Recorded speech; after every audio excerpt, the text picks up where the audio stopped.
8h40, Nico Saliagas, l'heure de retrouver Jean-Michel Apathy.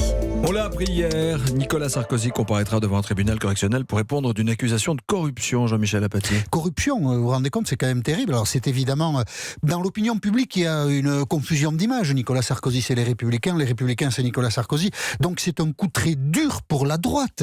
L'annonce hier que Nicolas Sarkozy, ancien président de la République, quand même un personnage qu'on imagine au-dessus de tout soupçon, qui va devoir répondre devant un tribunal correctionnel, rien que le mot a quelque chose d'infamant, d'une accusation de corruption, avoir voulu corrompre. Alors, pour l'instant, Nicolas Sarkozy est innocent, évidemment, il bénéficie de cette présomption, mais il est accusé d'avoir voulu corrompre un magistrat de la Cour de cassation. Alors évidemment, ça pour toute la droite française qui est en reconstruction, c'est un coup très dur. Il faut noter hier ce fait inhabituel, même inédit. Aucun dirigeant de la droite française n'est venu hier devant les micros et les caméras dire « mais je fais confiance à Nicolas Sarkozy, il est innocent, il prouvera son innocence devant le tribunal. » Il reste très populaire à droite, non ? Ah, il reste très populaire, oui, mais alors, disons, ça lui met un coup sous la quille, si on peut dire. Hein. Il prend l'eau, là, quand même, Nicolas Sarkozy. Hein.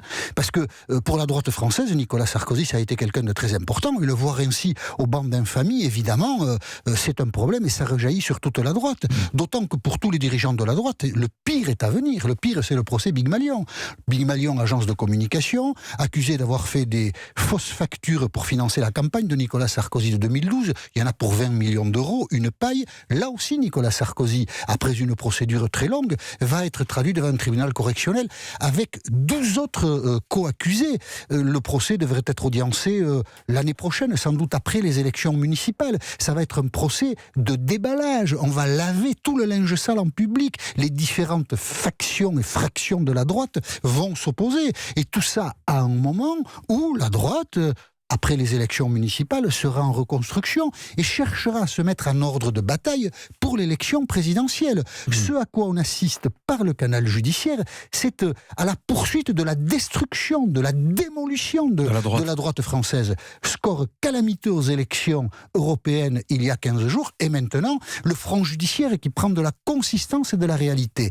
Nicolas Sarkozy, ça a été pendant très longtemps le champion de la droite. L'homme qui a amené la droite au sommet, qui l'a rénové idéologiquement, et qui lui a apporté beaucoup de choses et qui a mis toute son énergie dans cette aventure politique. Eh bien, Nicolas Sarkozy, c'est un des paradoxes de ce que sera sa vie politique, est en train de devenir aujourd'hui le fossoyeur de la droite.